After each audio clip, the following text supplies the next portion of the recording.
Okay, number one, a baseball is thrown horizontally from the top of a very tall building. Second baseball is thrown horizontally from the same building but with a higher speed, which is true. So we can just sketch the building here. There's one baseball that's thrown at some speed, and it falls and it will hit the ground at some place. There's a second baseball. This is just behind it, but thrown at a much higher speed, and it lands somewhere different. So which of the following is true about the motion of the baseball? The second baseball hits the ground with a higher vertical velocity than the first baseball. It takes the same time to reach the ground as the first baseball.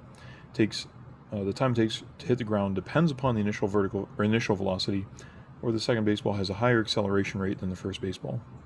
So it turns out that B is the correct answer. It takes the same time to reach the ground as the first baseball. A is incorrect. It says it hits the ground with a higher vertical velocity than the first baseball. If they're both launched with a horizontal velocity, then the vertical velocity depends only upon the time of flight and the distance to the ground. So they'll both have the same vertical velocity when they hit the ground.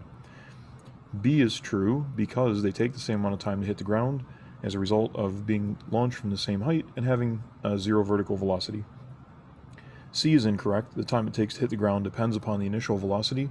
Because the initial velocity here is only horizontal, the time it takes to hit the ground only depends upon the height that it falls from. A higher higher velocity increases the range and increases the velocity at which it hits the ground at an angle, but the vertical velocity is the same and the time it takes to hit the ground is the same. The second baseball has a higher acceleration rate than the first baseball.